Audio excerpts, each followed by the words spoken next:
कि compound interest दुनिया का 8वां अजूबा है। जो समझ लेता है वो इसे कमा लेता है और जो नहीं समझता है उसे इसकी कीमत चुकानी पड़ती है। जब हम एसआईपी की बात करते हैं तो यहां पर कंपाउंडिंग मैजिक बनकर आता है। आप इन्वेस्ट करते हैं तो जो आपके पैसे को इतना बढ़ाता है वो सीढ़ी है कंपाउंड इंटरेस्ट। आज के इस एपिसोड में हम इसी बारे में बात करेंगे कि कैसे कंपाउंडिंग के जादू के जरिए आपका पैसा ग्रो करता है। और सबसे इंपॉर्टेंट कि अगर आप इस बात को समझ जाएंगे तो किस तरह से आप अपने इन्वेस्टमेंट में इसका फायदा उठाएंगे।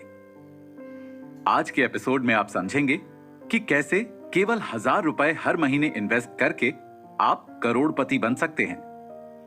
तो चलिए शुरू करते हैं हम कंपाउंडिंग की पावर के बारे में जानने का सफर। सबसे पहले आप यह समझें कि कंपाउंडिंग काम कैसे करता है। इसके लिए आपको हम बहुत ही सिंपल सा उदाहरण देकर समझाते हैं। मान लीजिए कि आप एक साल में 100 रुपए इन्वेस्ट करते हैं और आपको 10% का रिटर्न मिलता है। तो जब आप पहले साल 100 रुपए इन्वेस्ट करेंगे और उस पर आपको 10% का रिटर्न मिलेगा तो आपके पास टोटल 110 रुपए हो जाएंगे। फिर अगले साल आपको 100 रुपए पर नहीं बल्कि 110 रुपए पर 10% का रिटर्न मिलेगा। फिर उसके अगले साल आपको 131 रुपए पर 10% मिलेगा। इस तरह से आपको जो भी मिलेगा वो आपके प्रीवियस अमाउंट में जुड़ता जाएगा और फिर आपको इस नए अमाउंट पर 10% इंटरेस्ट मिलेगा। चलिए हम आपको एक रियल लाइफ एग्जांपल देते हैं। साल 1997 में एक नया फंड लॉन्च हुआ जिसे हम जेएम वैल्यू फंड कहते हैं। जब ये फंड लॉन्च हुआ उसके 25 साल बाद तक 15% का कंसिस्टेंट रिटर्न देता रहा।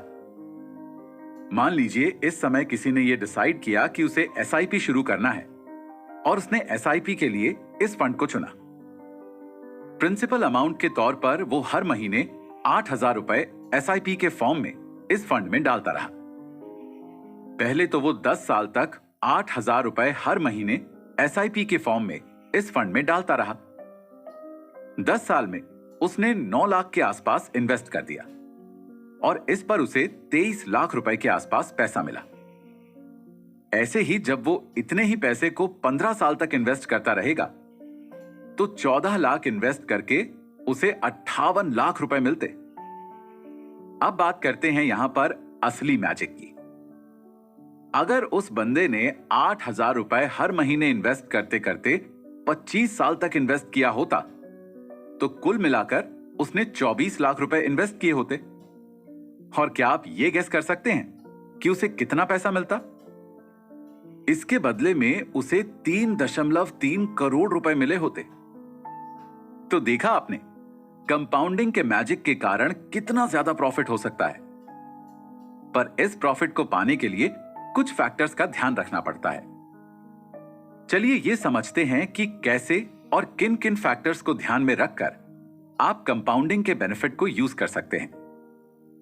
जिस तरह से जब कोई परी जादू दिखाती है तो उसको एक छड़ी चाहिए होती है, मैजिकल छड़ी। जिस तरह से हैरी पॉटर में अगर कोई मैजिक करता है तो उसके हाथ में स्टिक होनी चाहिए, वैसे ही अगर आपको कंपाउंडिंग का मैजिक देखना है तो इन्वेस्टमेंट हमेशा लॉन्ग टर्म होना चाहिए।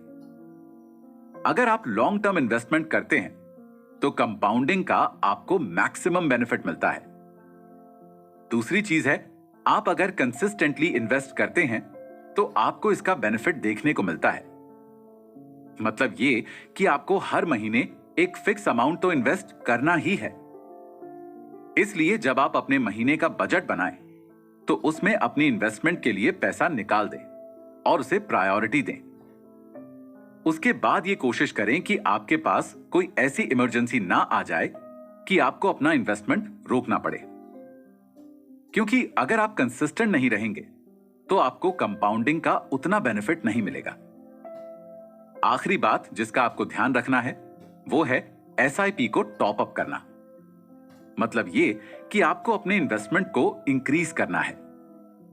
अब चाहें तो हर साल अपने इन्वेस्टमेंट को 5% या 10% या 20% से इंक्रीज कर सकते हैं।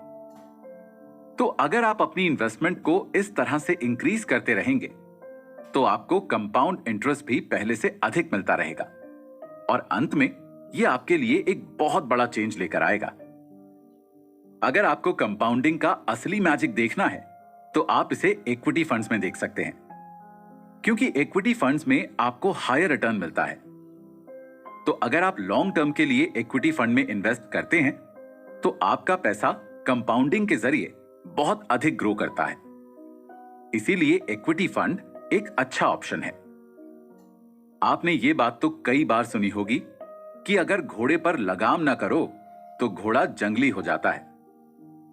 कहने का मतलब है कि अगर आप किसी भी बीज को बोते हैं और उसमें हर दिन पानी नहीं देते, उसकी देखरेख नहीं करते, तो फिर वो पौधा मुरझा सकता है, ये सही से ग्रो नहीं करेगा। सिंपल भाषा में बोलें तो आपको उसकी ग्रोथ को ट्रैक करना पड़ेगा।